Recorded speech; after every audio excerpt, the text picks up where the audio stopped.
আপনারা যারা গুজব ছড়াইতে আছেন যে সৌদি আরব থেকে নাকি লোক দূরে দেশে পাঠাইতে আছে, এগুলা থেকে আপনারা বিরত থাকুন। এই ধরনের গুজব আপনারা আর ছড়াবেন না। আপনাদের এইসব গুজবের কারণে হাজারো ফ্যামিলির টেনশনে দিন কাটাচ্ছে। কি মজা পান ভাই আপনারা এইসব গুজব ছড়িয়ে? আজকে সকালবেলা আমার মায়ে কল করে আমার বলতেছে, বাবা সৌদি আরব থেকে নাকি লোকগুলা সব দেশে পাঠিয়ে দিতে আছে। তো ভাই আমি আপনাদের কাছে হাত জোর করে অনুরোধ করতেছি, কি কারণে আপনারা এইসব গুজব ছড়াইতে আছেন আর দেশের মানুষগুলার এতটা কষ্ট দিতে? হাজারো ফ্যামিলি প্রতিনিয়ত তাদের দিনগুলা কাটতে আছে টেনশন।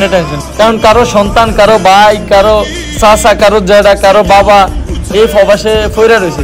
তো তাদের ফ্যামিলিগুলা যখন শুনে যে সৌদি আরব থেকে লোকগুলারে ধরে দেশে পাঠাইতে আছে, তখন তারা কতই না টেনশন করে। তাদের দিনগুলো কিভাবে কাটতে আছে একটাবার ভাবো। তো আমি আপনাদের উদ্দেশ্যে লাস্ট একটা কথাই বলতে চাই, আপনারা এগুলো বন্ধ করুন। হ্যালো গাইস, আসসালামু আলাইকুম। কি অবস্থা, সবাই কেমন আছেন? আশা করি সকলেই ভালো আছেন। আমিও আলহামদুলিল্লাহ আল্লাহর রহমতে ভালো আছি। তো আমি আজকে আলোচনা করব সৌদি আরবের রোডের বিষয়, কিভাবে গাড়ি চালাইতে হবে, কোন সাইডে গাড়ি চালাইতে হবে, কোন সিগনালে ক্যামেরা আছে, কোন দিকে ক্যামেরা নাই, ওই বিষয়গুলো। তো দেখেন, আপনারা যদি আমার এই ভিডিও থেকে যদি কিছুটা শিক্ষা পান, তাহলে হয়তো বা বাহিরের রাষ্ট্রগুলোতে এসে যারা গাড়ি চালান বা মোটরসাইকেল চালান তাদের জন্য অনেকটাই সুবিধা হবে। কারণ আমি নাসিম এই সৌদি আরবে আসার পরে প্রায় বাংলার 1.5 লক্ষ টাকার উপরে আমি ক্যামেরা খাইছি। ভিডিওটা না টেনে সম্পূর্ণ দেখবেন, তাহলে ভিডিও থেকে অনেক কিছু আপনারা শিক্ষা নিতে পারবেন। মূলত ভিডিওটা বানানোর উদ্দেশ্য একটাই, যে আমি একটা প্রবাসী এতগুলো টাকা ক্যামেরা খাইছি, যে আমার আরেকটা প্রবাসী ভাই যেন এই ক্যামেরাগুলো যেন না খায়, সেজন্য আমার ভিডিওটা বানানো হয়েছে। তো প্রথমত কথা হইলো যে বাংলাদেশে মানুষ যখন গাড়ি ড্রাইভ করে তখন কিন্তু বাম দিক দিয়ে গাড়িটা চালায়, আর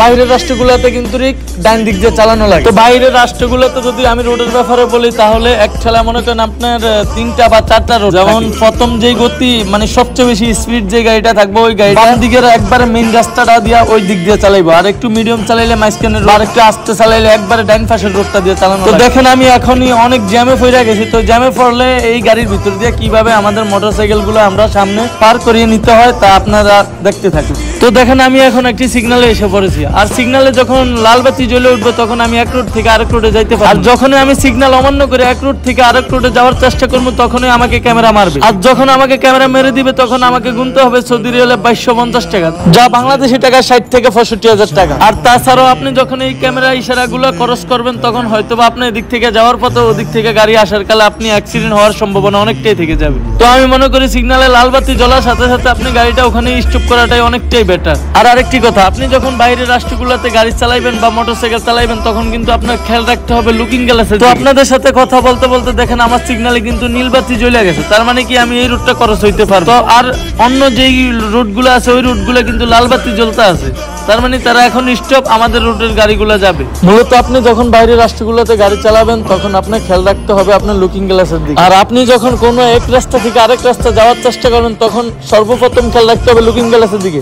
আপনার পিছের গাড়িটার স্পিডটা কত আছে, তো ওটার স্পিডটা আপনি নির্ণয় করে আপনার গাড়িটা আপনি হয়তো বাম দিকে নয়তো ডান দিকে নিতে হবে। তো আপনারা এখন দেখতে পারতেছেন আমার গাড়িটা কিন্তু আমি ডান দিকে নিতে আছি, আর ডান দিকে নেওয়ার জন্য আমার কিন্তু আমি লুকিং গ্লাস খেয়াল করতে আছি, আর সিগন্যাল ডান দিকে সিগন্যাল বাতিটা কিন্তু জ্বালানো অবশ্যই প্রয়োজন।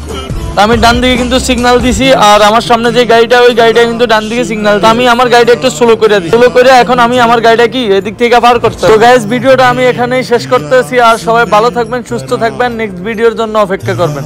ওকে, আল্লাহ হাফেজ, আসসালামু আলাইকুম।